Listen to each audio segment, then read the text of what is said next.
എല്ലാ വർഷത്തെയും പോലെ ഇത്തവണയും മുല്ലപ്പെരിയാർ അണക്കെട്ടുമായി ബന്ധപ്പെട്ട ആശങ്കകൾ, ചർച്ചകളൊക്കെ സജീവമായിട്ടുണ്ട്.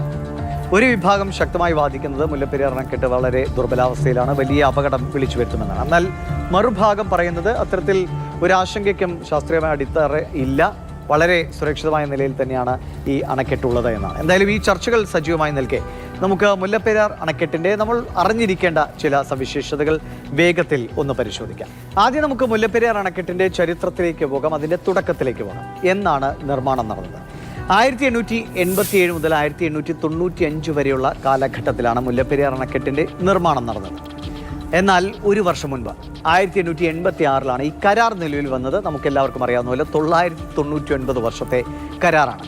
പിന്നീട് നമ്മുടെ സ്വാതന്ത്ര്യലബ്ധിക്കൊക്കെ ശേഷം ഈ കരാർ പുതുക്കാനുള്ള ശ്രമങ്ങൾ പലതവണ കേരളത്തിൻ്റെ ഭാഗത്തു നിന്നൊക്കെ ഉണ്ടായി.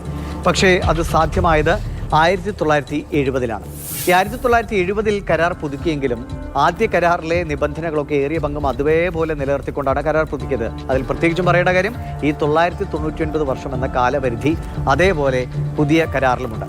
ശരി, അതങ്ങനെ ഇരിക്കട്ടെ. നമുക്കിനി ഡാമിൻ്റെ മറ്റ് സവിശേഷതകൾ നോക്കാം. നമുക്കറിയാം, ഇടുക്കി ഡാമിനെ നമ്മൾ വേഗത്തിൽ പറയുക arch dam, Cheruthoni dam, Kulamavu dam, അങ്ങനെ 3 ഭാഗങ്ങൾ ചേർന്നാണ്. സമാനമായ രീതിയിൽ തന്നെയാണ് മുല്ലപ്പെരിയാർ അണക്കെട്ടിനെ നമുക്ക് പറയാൻ കഴിയുക. മുല്ലപ്പെരിയാർ അണക്കെട്ടിൻ്റെ പ്രധാനപ്പെട്ട ഡാമുണ്ട്, മറ്റൊന്ന് ബേബി ഡാമും പിന്നെ എർത്ത് ഡാമുമാണ്. ഇതൊക്കെ അടുത്തടുത്ത ഭാഗങ്ങളാണ്. ഒപ്പം തന്നെ നമ്മൾ സ്ഥിരം ദൃശ്യങ്ങളൊക്കെ കാണുന്നത് പോലെ സ്പിൽവേയും കൂടെ ചേർന്നതാണ് മുല്ലപ്പെരിയാർ അണക്കെട്ട്. ഇനി ഇതിൻ്റെ നീളവും ഉയരവും ഒക്കെ എങ്ങനെയാണെന്ന് നോക്കാം. 1200 അടി നീളമാണ് മുല്ലപ്പെരിയാർ അണക്കെട്ടിനുള്ളത്. 155 അടി ഉയരവും ഈ ഡാമിനുണ്ട്. ഇനി ഇതിൻ്റെ സംഭരണശേഷി, ഏതൊരു ഡാമിൻ്റെയും സംഭരണശേഷിയാണ് ഏറ്റവും പ്രധാനപ്പെട്ടത്. അതെങ്ങനെയാണെന്ന് നോക്കിയാൽ 142 അടി വരെ ജലം സംഭരിക്കാനുള്ള ശേഷി മുല്ലപ്പെരിയാർ അണക്കെട്ടിനുണ്ട്.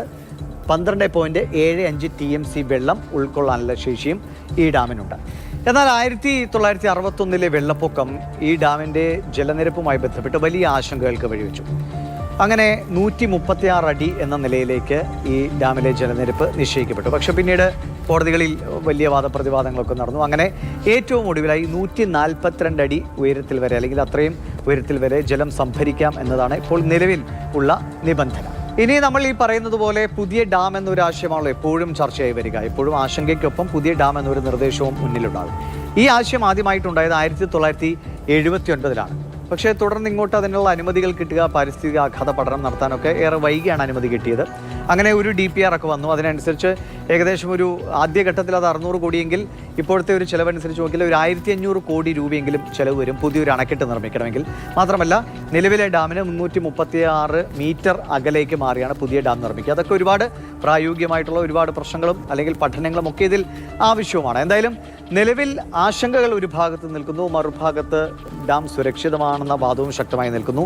ജനങ്ങളെ സംബന്ധിച്ച് നമ്മൾ ഈ അടുത്ത് കണ്ട ദുരന്തങ്ങളൊക്കെ ഉണ്ടല്ലോ, അതൊക്കെ സാധാരണ ജനങ്ങൾക്ക് വലിയ പേടി ഈ കാര്യങ്ങളൊക്കെ ഉണ്ട് എന്നതൊരു വാസ്തവമാണ്. അതുകൊണ്ട് എത്രയും വേഗം ആ ഭയം ദൂരീകരിക്കാനുള്ള, സാധാരണ മനുഷ്യൻ്റെ ഒരു ആശങ്ക മാറ്റാനുള്ള നടപടികൾ സർക്കാരിൻ്റെ ഭാഗത്തുനിന്ന് കൃത്യമായി വിവരങ്ങൾ ജനങ്ങളിലേക്ക് എത്തിക്കാനുള്ള ഒരു നടപടിയാണ് ഏറ്റവും ആവശ്യമായിട്ടുള്ളത്.